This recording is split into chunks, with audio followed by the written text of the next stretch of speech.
네, 강프로입니다. 자, 한미 반도체 보겠습니다. 이번 영상에서는 한미 반도체의 자사주 매입 그리고 자사주 소각 관련해서 이야기를 드릴 거고요. 그리고 추가적으로 상승할 수 있는 내용이 자사주 매입과 소각, 즉 주주가치 제고에 관련된 내용이 포함되어 있다는 점. 그렇죠. 이런 부분이 포함되어 있기 때문에 실적 대비해서 계속해서 강한 움직임을 보일 수 있다는 점입니다. 이걸 생각하면 우리가 뭘 연결시킬 수 있느냐? 애플을 연결시킬 수 있습니다. 애플이 실적이 계속 좋았었던 게 아닙니다. 물론 지구상에서 제일 큰 기업이 되기까지 뭐 지금은 마이크로소프트의 시가총액이 조금 밀려 있는 그런 상황이지만 애플이 지금의 위치를 가기까지는 그렇죠. 지금의 시가총액을 형성하는 데까지는 자사주 매입과 소각을 지속적으로 해왔다는 점이 중요합니다. 그리고 한미반도체도 규모에서는 다르지만 그런 전철을 꾸준히 밟아가고 있다는 점 아주 긍정적인 내용이 될 수밖에 없고, 정부에서 밸류업 프로그램에 대한 내용을 발표를 했음에도 불구하고 사실상 내용 자체는 별게 없죠. 결과적으로 보면 여러 가지 뭐 주렁주렁 많이 붙여놨는데 이 내용에 대한 핵심이 뭐였냐면 자율에 맡긴다. 이게 무슨 내용입니까? 그쵸?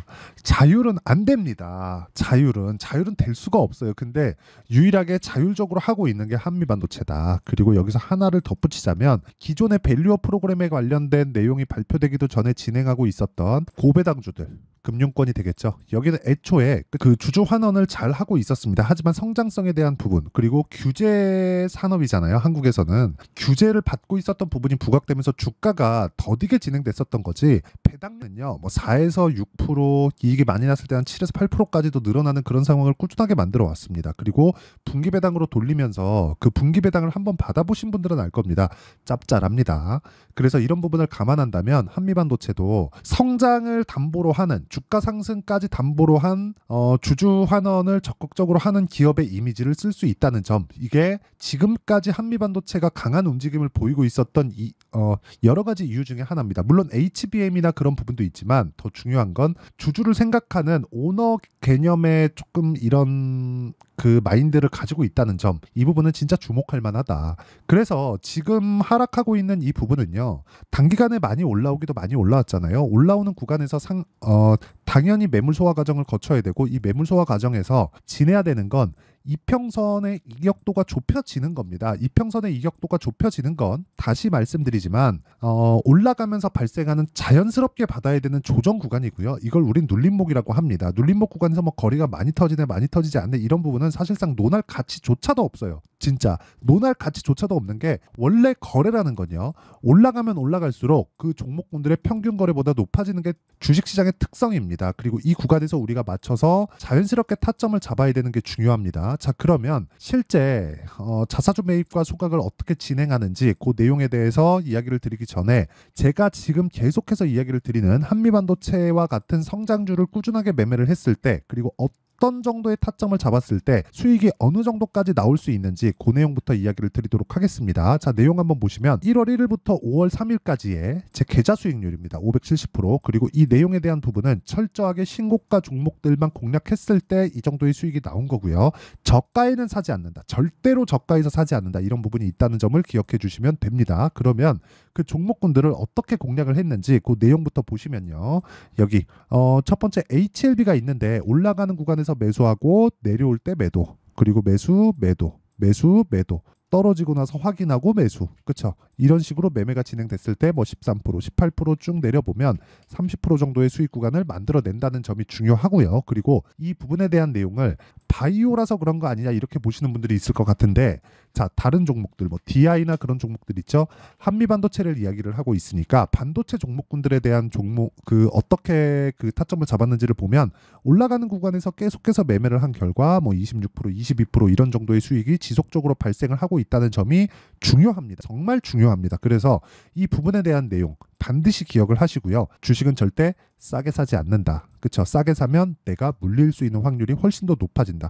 비싸게 살 수 있었을 때 나는 꾸준하게 수익을 낼 수 있는 환경을 갖출 수 있다는 점이 중요합니다. 그리고 하나만 더 보죠. 자람 테크놀로지나 그런 종목들을 보더라도 싸게 사지 않았었던 결과 3일 동안에 75% 정도의 수익을 만들어냈다는 점이 중요합니다. 그리고 이 내용에 대한 부분은 모든 분들이 다 참여할 수 있게 제가 채널 성장을 위해서 여기 소통방을 운영하고 있고요. 실제 시장가 매수 8시 49분 그쵸? 선익 시스템 일주일 정도의 기간 동안 뭐 상한가도 나오고 이런 부분을 장 시작 전에 제가 다 공개를 합니다. 자, 내용 보시면 선익 시스템 올라가는 구간에서 매매한 결과 꾸준하게 수익을 볼 수 있는 상황들 아까 전이랑 별반 다르지 않죠. 이런 부분을 제가 소통방에서 공유하고 있으니까 매매하는 과정에서 내가 가격을 어떻게 잡아야 될지 모르겠다 하시는 분들은 구독과 좋아요 눌러주시고요. 상단에 있는 전화번호로 구독 또는 10억이라고 문자 보내주시면 10억 만들기 프로젝트를 진행하고 있는 소통방 입장 링크를 순차적으로 공유를 해드리도록 하겠습니다. 자, 그러면 어느 정도의 타점을 잡는지, 그리고 왜 올라가는 구간에서 매매를 해야 되는지, 그리고 이런 종목군들을 올라가는 부분을 확인한 종목들만 매매를 하기 때문에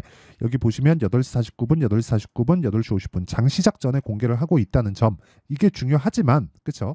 이런 부분을 토대로 우리가 당연히 한미반도체에 대한 그렇죠? 한미반도체에 대한 내용을 어떻게 볼 수 있는지를 보겠습니다. 자, 첫 번째 이걸 보셔야 돼요. 타점을 잡아야 된다. 그렇죠? 자, 제가 자사주 매입 관련된 이야기를 드릴 겁니다. 그리고 소각 관련된 내용이 얼마나 중요한지까지도 이야기를 드릴 거예요. 근데 타점을 잡는 게 이것보다 더 중요합니다. 실제 수익은 꾸준하게 보유하면서 발생하는 게 아니라 내가 올라가는 종목을 매수하더라도 이쪽 구간에서 잡으면 좋아질 수 있는 상황이 없고요. 그렇죠? 좋아질 수 있는 상황이 없고 올라가는 초입 구간에 잡을 수 있어야 됩니다. 그렇죠? 이런 정도의 구간을 잡아야 되고 여기서 다시 팔고 내가 판 것보다 비싸게 사더라도 이런 구간에서 다시 잡고 큰 수익을 보지 못하더라도 이쪽 구간에서 다시 매도하고 이런 부분을 지속적으로 반복을 해야 돼요. 그래서 단기 보유 전략을 만들어야 되는데 그 단기 보유 전략에 대한 부분은 실시간 내용은 아까 전에 이야기를 드렸었던 여기 소통방에서 진행을 하고 있지만 그쵸? 소통방에서 진행을 하고 있지만 실제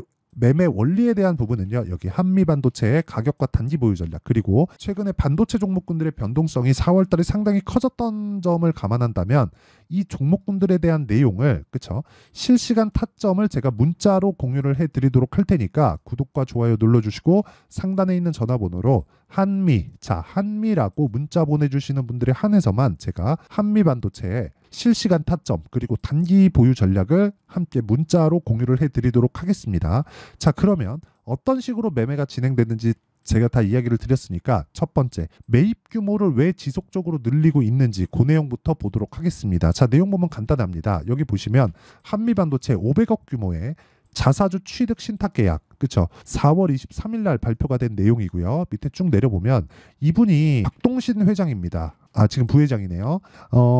창업주의 아들이에요. 창업주의 아들인데 뭐 보셨는지는 모르겠습니다. 올림픽대로를 타고 여의도 쪽을 지나가다 보면 한미반도체의 광고판이 보입니다. 한미반도체는 기업을 상대로 사업을 하고 있죠. B2B 사업을 하고 있기 때문에 사실상 그런 광고가 필요가 없거든요. 그런데 여의도 쪽에 붙여 있었다는 점, 그쵸? 여의도 쪽에. 그렇다는 건 약간 좀 금융권에 대한 인식을 하고 그쪽에다가 판을 걸어놨다고 저는 보여집니다. 이게 진짜 중요해요. 왜 중요하냐?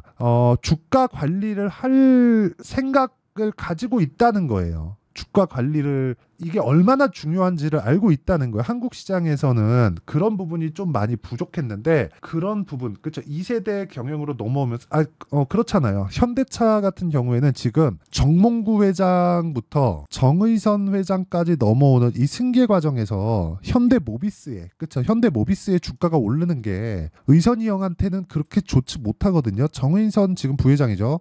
이 정의선 부회장한테는 그렇게 좋지 못해요. 나의 이익과 주가의 이 주주가치와는 상충되잖아요. 그래서 이 주주가치 제고를 하는데 상법 개정이 필요하다는 내용이 있었던 겁니다. 근데 그런 부분을 정부에서 싹 무시한 점이 너무 안타깝다. 근데 조금 이런 이런 현대차 그쪽에 관련된 부분은 사실상 금융권이나 이런 부분에 대한 내용을 별로 신경 쓰지 않는데 한미반도체는 아마 보신 분들이 있을 거예요. 올림픽대로, 서울의 올림픽대로를 쭉 지나가다 보면 여의도 쪽에 지나가면 이 노량진 수산시장 이 맞은편에 한미반도체의 광고판이 보입니다. 그걸 왜 아니 그냥 우리 같은 뭐 개인 투자자들 보라고 해놓지는 않았을 거 아닙니까? 이 여의도의 금융기관이 많이 포진되어 있잖아요, 그렇죠? 이쪽을 염두에 둔 게 아닌가. 근데 이게 효과가 있다 없다를 떠나서 오너의 의중을 알 수 있다는 거죠. 금융권을 신경을 쓰는 게, 그렇죠? 금융권에서 이쪽에 자금이 투입되고 주가가 어느 정도까지 강세를 보일 수 있는 그런 부분이 반영이 되어야 기업 경영에 좋다는 부분을 알고 있다는 겁니다. 그러니까 나의 이익과는 상충되지 않은 거예요. 그러면 이 내용을 가지고 우리가 확장시켜 볼 수 있는 게 여기까지 확장시켜 볼 수 있습니다. 자, 내용 보세요. 주식 소각 결정. 규모 자체는 크지 않습니다. 200억 정도 규모밖에 되지 않아요. 하지만 하고 있다는 게 중요하죠. 그렇죠? 하고 있다는 게 중요합니다. 이번에 애플, 제가 굳이 설명드리진 않겠습니다. 시간 관계상. 애플도 실적이 좋다고 나왔는데 실제 실적 안 좋습니다. 예상치를 낮춰놨기 때문에 주가가 빠졌고 예상치를 낮춰놨기 때문에 예상치를 비트했다는 내용이 반영되면서 주가가 올라간 건데 결과적으로 주가가 올라간 내용에는 1,500조 규모가의 주식을 매입해서 150조예요. 150조 규모의 주식을 매입해서 소각한다는 내용을 팀 쿡이 발표를 했습니다. 이런 내용을 왜 발표를 했을까요? 주주와 오너는 아니죠. 거기는 CEO. 그렇죠? 주주와 아니 여기도 같이 주주인 거예요. 실적 안 좋은데 내가 이거 해줄 테니까 버텨봐. 이런 상황을 만들어 놓은 겁니다. 그러니까 이런 부분들이 생활화되어 있다는 거죠. 그렇죠? 이익 구간이 같으니까. 그런데 한미반도체가 유일하게 한국에서 그런 짓거리를 하고 있다. 아주 좋습니다. 그래서 우리는 지금 한미반도체가 올라오는 과정에서 지금 여러 가지 논란들이 있죠. 야, 이거 너무 비싼 거 아니야? 실적 좋지도 않은데 너무 비싼 거 아니야? 기본적으로 미래 가치를 반영하는, 그렇죠? HBM에 대한, 지금 HBM에 대한 생산 공장이 계속해서 늘어나고 있습니다. 하이닉스도 원래 청주에 들어가는 공장이 HBM 공장이 아니었는데 HBM 공장으로 일부 변경한 내용이 있어요. 근데 그 비중 자체가 상당합니다. 그리고 HBM은 새로운 먹거리로 들어온 거예요. 이게 하이닉스에서 사실상 노린 건 아닌데 한미반도체에서도 이걸 노린 건 아니죠. 한미반도체와 하이닉스는 그럴 수 있는 힘이 없습니다. 근데 미증시에서, 그렇죠, 미국에서 AI 붐이 일면서 HBM이 필요하게 됐고 그런 부분에 찰떡인 장비가 TC 본딩 장비였다. 그리고 TC 본딩 장비에 대한 수요는 지속적으로 늘어날 수밖에 없고 성장폭을 감안하더라도 5배 이상, 거기서 PER을 적용을 했을 때는 어느 정도까지 늘어날 수 있을까요? 그런 부분을 생각해 본다면 한미반도체가 지금 꺾일 수 있는 상황은 아니지만 가격도를 조절해야 되는 그런 구간에 있다. 즉 자사주 소각 매입, 그쵸? 자사주 매입 소각에 관련된 부분은 굉장히 긍정적인 내용이 될 수밖에 없고 조정을 받는 건 단기간에 많이 올랐기 때문에 발생하는 그런 일시적인 조정일 수밖에 없다. 이런 구간에서 가장 필요한 건 타점이고요. 그 타점에 대한 부분은 제가 여기 소통방에서 실시간으로, 그렇죠, 전체적인 종목을 다루고 여기는 상단에 있는 전화번호로 구독 또는 10억이라고 문자 보내주시면 제가 소통방 입장 링크를 순차적으로 공유를 해드리도록 하겠고요. 이런 식의 타점, 그리고 한미 반도체만의 타점은 여기 한미 반도체의 가격과 단기 보유 전략, 그리고 단기는 2주, 그리고 한미 반도체만의 실시간 타점을 제가 문자로 공유를 해드리도록 할 테니까 구독과 좋아요 눌러주시고요. 상단에 있는 전화번호로 한미라고 문자 보내주시는 분들에 한해서만 제가 실시간 타점 그리고 단기 보유 전략을 공유해드리도록 하겠습니다. 내용 정리하면 그렇습니다. 자사주 매입 소각에 관련돼서는 주주가치 제고의 그냥 끝판왕이다. 그리고 규모 자체가 너무 적다고 생각하시는 분들이 있을 수 있는데 하고 있다는 게 중요한 거고, 하고 있는 구간에서 우리가 생각해야 되는 부분은 실적이 어느 정도까지 좋아질 수 있는 환경이 갖춰지는가예요. 실적이 좋아지는 내용을 확인하지 마세요. 확인되면 끝입니다. 주가 끝이에요. 그러면 이 내용에서 주가가 먼저 올라간다는 거니까 가격을 먼저 봐야 되고, 그 가격에 대한 이해를 했을 때 어느 정도까지 내가 분류를 해서 수익을 볼 수 있는지, 그리고 어느 정도까지 성과가 나올 수 있는지, 다음 종목을 뭘 해야 되는지, 그 내용에 대해서 제가 모두 이해를 시켜드리도록 할 테니까 영상 끝까지 시청하시고요. 모든 분들이 성공 투자하셨으면 참 좋겠습니다. 자, 24년도가 돼도 여전히 시장은 녹록지 못합니다. 이런 상황이 벌어지는 건 어쩔 수 없습니다. 이런 상황에서도 수익이 나는 종목들의 구조는 변하지 않습니다. 즉 대시세 종목에 대한 구조는 변하지 않는다는 거고, 실제 제가 소통방에서 지속적으로 이야기를 드리고 있는 내용도 대시세 종목이나 시장 주도주를 공략하는 건 철저하게 가격 분석을 하라고 이야기를 드리고, 가격 분석 이후에는 이슈에 대한 파악, 그리고 이슈를 파악하고 나서는 다시 내가 얼마에 매수할지 그 타점에 대한 부분을 지속적으로 언급을 하고 있습니다. 자, 근데 생각해 보세요. 시장이 굉장히 어려웠습니다. 어려운 상황에서의 어떤 종목들이 강했냐 보면 반도체와 그리고 바이오입니다. 자, 실제 여기 보면요. HLB에 제가 실제 매매한 내용을 띄워놓고 보여드리고 있는데 1월 22일부터 매매를 시작해서 4일 동안 31%의 수익 마감이 됐고요. 그리고 여전히 신고가 종목입니다. 자, 그리고 그 다음 어보브 반도체, 이름을 보시다시피 반도체 종목이죠. 그리고 AI 반도체는 지속적으로 강세를 보이고 있습니다. 이 종목도 신고가를 먼저 달성한 이후에 제가 21%의 단기간에 21%의 큰 수익을 내고 마감이 됐습니다. 다시 재공략을 준비하고 있고 이런 부분은 소통방에서 다 공유를 해드립니다. 자, 그리고 코세스, 자, 코세스 같은 종목도 당연히 그쵸, 신고가 종목이고요. 그리고 반도체 종목입니다. 이 종목도 영업일 기준에서 이틀 동안 대략 한 15%의 수익 마감이 됐습니다. 내용을 한번 보시면 어떻습니까? HLB를 포함해서 뭐 30%, 20%, 뭐 15% 이런 식의 수익이 지속적으로 발생하고 있는데 이 세 종목 모두 다 신고가 종목이고 1월 달에 시장이 약세를 보이고 있는 구간에서도 강했었던 그런 종목입니다. 특징점이 하나 있는데 그 이슈에 앞서서 가격이 먼저 반영했다는 거죠. 그렇게 제가 가격을 먼저 보고 이슈에 대해서 파악하는 이유는 결과적으로는 큰 시세를 먹기 위한 사전 준비 작업입니다. 실제로 큰 시세를 먹기 위해서 사전 준비 작업을 했을 때 여기 레인보우 로보틱스 127% 그리고 ISC 98% 그리고 한미반도체 97%의 큰 수익을 내는 상황을 만들 수 있습니다. 어떤 식으로 소통방에서 진행됐는지 그쵸, 그 상황을 제가 이야기를 드린 건데 이런 상황도요 당연히 신고가를 공략했을 때 가능한 겁니다. 자, 그러면 이번에도 마찬가지입니다. 그쵸, 정부 주도의 코리아 디스카운트 해소 방안이 2월 달에 발표를 하고요. 그리고 2월 달에 발표된 내용을 토대로 주가가 움직이는 게 아니라 이미 움직인 내용이 있죠. 실제 이 내용은 크게 중요한 게 아니라는 겁니다.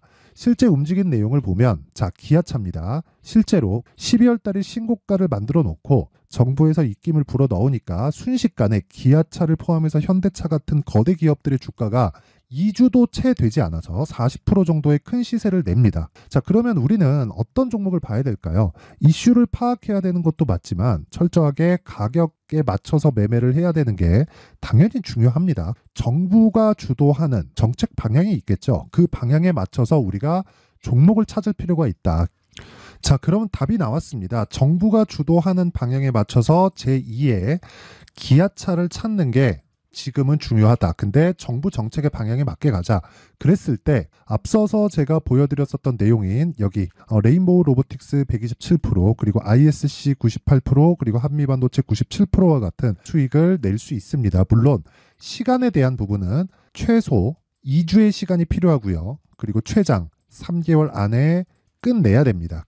자, 기아차의 시세를 보셨던 것과 같이 2월 달에 정부 정책의 방향이 결정되고요. 바로 3월 달이면 시행입니다. 자, 그러면 우리는 거기에 맞춰서 당연히 종목을 찾아야 되고 제가 제2의 기아차를 찾아놨습니다. 제가 아까 전에 소통방에서 이야기를 드렸었던 내용 다 공개를 해드렸는데 그 내용처럼 종목만 받고 싶다 하시는 분들은요. 상단에 있는 제 전화번호로 대시세, 자, 대시세라고 문자를 보내주시면 정부 정책의 방향에 맞는 종목을 모든 분들에게 무료로 공개를 해드리도록 하겠습니다. 자, 제가 원하는 건 채널 성장이 목적입니다. 자, 그래서 구독과 좋아요 꼭 좀 부탁드리고요. 모든 분들이 정부 정책에 맞는 방향으로 매매를 이어가서 큰 수익 보셨으면 좋겠습니다.